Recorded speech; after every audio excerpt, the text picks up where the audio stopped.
Hey besties! Welcome to Loidy's Guide to Space Time Distortions.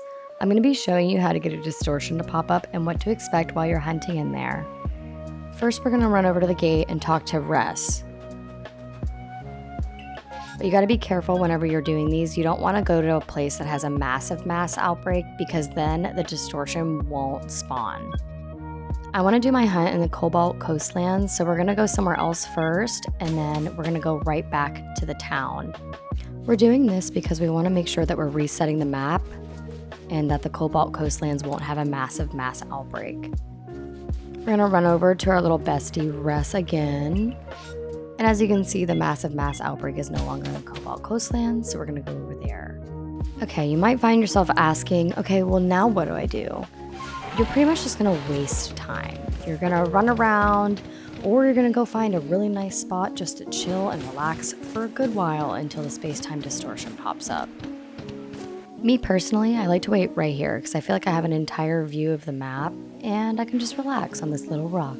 And then this is where you wait and wait and wait and wait. So space-time distortions have a chance to spawn anywhere between 5 minutes and 40 minutes while you're waiting on the map. At 5 minutes, there's a 10% chance. 10 minutes, there's a 30% chance.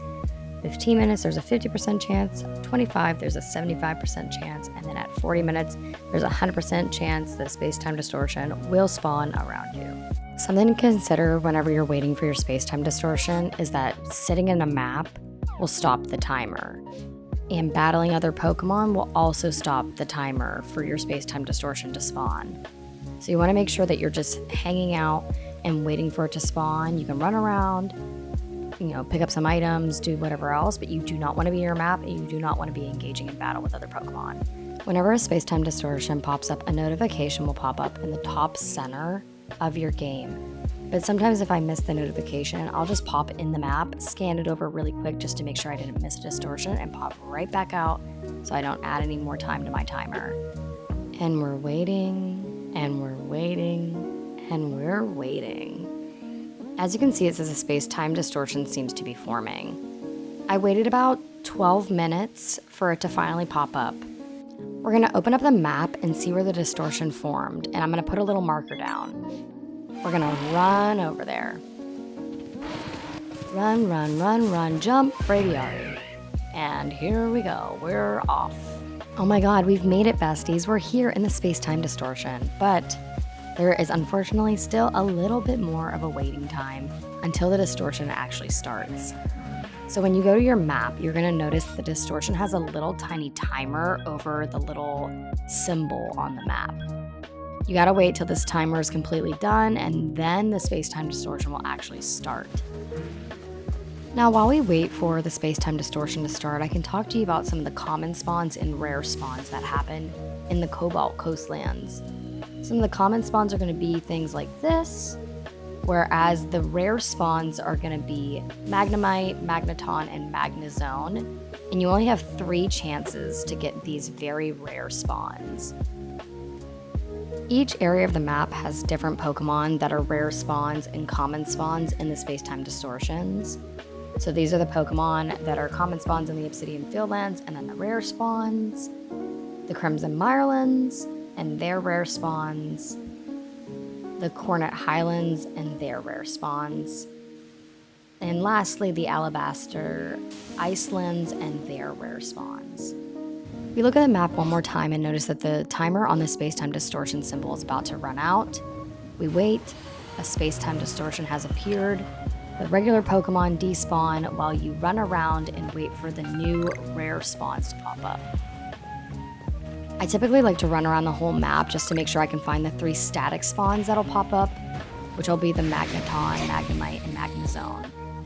All of the Pokemon in Space-Time Distortions will be aggroed, so just make sure you're careful because you can unalive yourself here. As you can see, Magnemite is our first static spawn.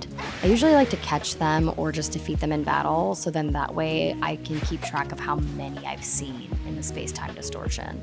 There are also certain items that spawn whenever you're in a Space-Time Distortion, like evolving stones, other evolving items, star pieces, and nuggets.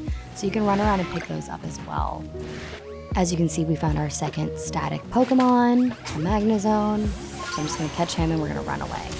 And here we have our third static. We're just gonna catch him and run away. Now that the 3 static Pokemon are caught, you won't see them at all for the rest of the time that you're in the distortion. So if you're hunting for this Pokemon specifically, you can either leave now or you can wait and hang out. There might be an alpha Pokemon or Shalfa or even just a regular shiny Pokemon that you can catch while you're in the Space Time Distortion. Just like there was a timer to show when it would start, there's also a timer to show when it's gonna end. So you'll see that on the map. You'll know it's ending when you feel the rumble, see things start to disappear, and the distortion fades away, and the regular Pokemon that were there to begin with start to spawn back onto the map. Okay, besties, and that's it for the video. Here are my Shalfas in my collection. If you enjoyed the video, please like and subscribe, and also I stream on Twitch at Loid Forger's Wife. So I'm a shiny hunter. If you want to ever hang out with me, we can catch some shinies together. Feel free to pop over and say hello. I hope you enjoyed the video, and I will see you here for some future ones. Okay, bye.